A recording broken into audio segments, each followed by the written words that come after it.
Tahukah kamu, Curahem adalah wilayah administrasi pada Kecamatan Cileles, Kabupaten Lebak, Provinsi Banten. Keberadaan Curahem tidak terlepas dari kisah masa lalunya yang memiliki nama lain, yaitu Cisaireun. Cisaireun sendiri merupakan nama dari sebuah sungai yang berada di balik bukit di Curahem. Kampung Cisaireun sendiri berada dekat dengan keberadaan situs Kibuyut Sirnajaya. Dengan adanya banyak makam di tempat tersebut, memberikan petunjuk bahwa di lokasi itu pernah adanya sebuah kehidupan dari sekelompok manusia yang pernah tinggal di sekitaran tempat tersebut. Tetapi, kini keberadaan Kampung Cisaireun sendiri sudah tidak ada akibat sebuah peristiwa sejarah di masa lalu. Akibat hilangnya Kampung Cisaireun mengakibatkan nama wilayah itu lebih dikenal menjadi Curahem. Curahem berada di posisi kaki bukit yang memungkinkan banyak jurang dengan struktur tanah yang curam dan di beberapa titik mudah mengalami longsor. Berbicara asal-usul nama Curahem, menurut beberapa informasi bahwa nama Curahem berasal dari dua suku kata, yaitu kata curug dan rahem, disingkat menjadi Curahem. Kata curug yaitu bahasa Sunda dari jari telunjuk.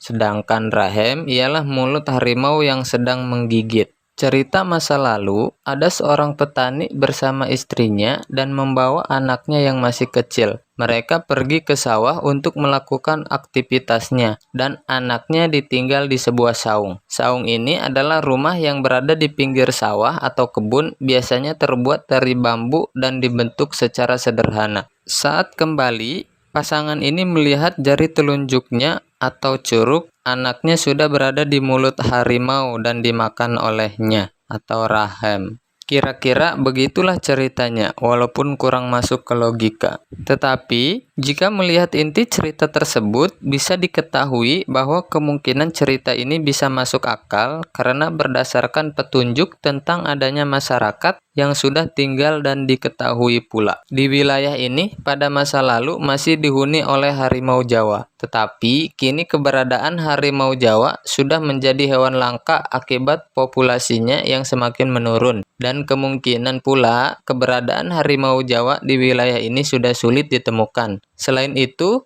tempat terjadinya peristiwa tersebut berada di Kampung Kadujolor yang kini disebut sebagai Kampung Curahem yang masuk ke dalam wilayah Desa Pasindangan, sehingga bisa ditarik kesimpulan bahwa asal-usul Curahem berasal dari daerah Kadujolor yang kini disebut sebagai Kampung Curahem. Dalam cerita sejarah, wilayah Curahem juga menjadi saksi bisu ketika perlawanan masyarakat Kampung Cisaireun melawan Belanda saat masa-masa revolusi. Dan di saat itu, jalanan Kampung Cisaireun ini digunakan untuk menghambat laju pergerakan Belanda yang menuju ke arah Cileles dari arah Gunung Kencana saat agresi militer dua Belanda. Karena pada saat itu perlawanan sebagian masyarakat Gunung Kencana dan sekitar Curahem banyak memfokuskan serangan secara mendadak atau sembunyi-sembunyi di dalam hutan, dibanding pada wilayah perkampungan yang bisa-bisa mengakibatkan jatuhnya korban dari masyarakat sipil. Itu sedikit sejarah yang ada di sekitar Cileles, Lebak, Banten. Kira-kira sejarah apa lagi yang akan kita bahas? Coba komen.